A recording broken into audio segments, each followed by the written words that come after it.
Bonjour à toutes, bonjour à tous. Aujourd'hui, une question qui m'est souvent posée, qui n'a pas un rapport direct avec le logiciel de marketing automation, mais qui a un rapport avec son usage.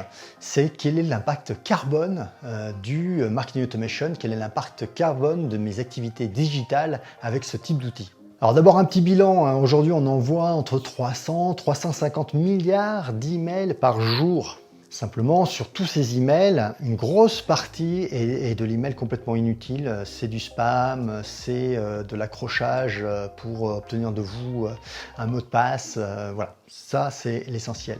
Et en fait, si on enlève tout cela, il reste à peu près 58 milliards d'emails qu'on peut considérer comme étant utiles, des vraies transactions avec de l'information, en tout cas avec un véritable objectif. Deuxième information, c'est pas tellement l'envoi de l'email qui coûte cher en CO2, c'est surtout son stockage. Donc en fait, le problème, alors évidemment, c'est plus on envoie d'emails, plus il va y en avoir de stockés, ça c'est complètement linéaire. Mais vous pouvez aussi vous-même avoir une action sur le stockage en mettant une routine, par exemple, d'enlever tous les emails qui ont plus de 30 jours, 60 jours, ça c'est vous qui voyez. Et vous avez des logiciels également qui, en fonction des sujets, de temps en temps, font des nettoyages de vos boîtes. Ce qui signifie que vous pouvez agir également en ce sens. Troisième élément à prendre en considération, c'est que le marketing automation en fait fait baisser de manière assez drastique le nombre d'emails que vous allez émettre, que vous allez envoyer. Donc le niveau de CO2 que vous allez émettre. Pourquoi?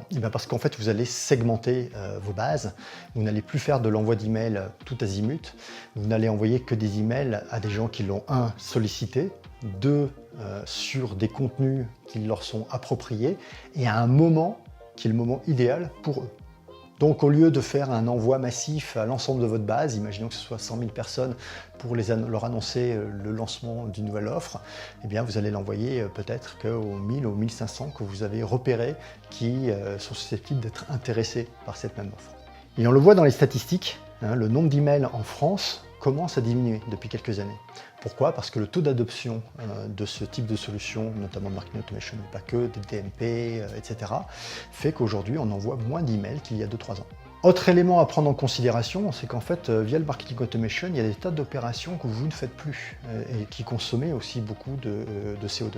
Je pense par exemple à l'envoi d'un courrier. Vous allez envoyer tout simplement un email lorsque vous commandez un billet d'avion, vos confirmations arrivent par email. C'est beaucoup de papier en moins, c'est beaucoup d'actions en moins où les gens ne vont plus aller chercher quelque chose au guichet. Donc utiliser leur voiture pour aller chercher un billet de train à la gare SNCF et repartir avec leur billet, par exemple.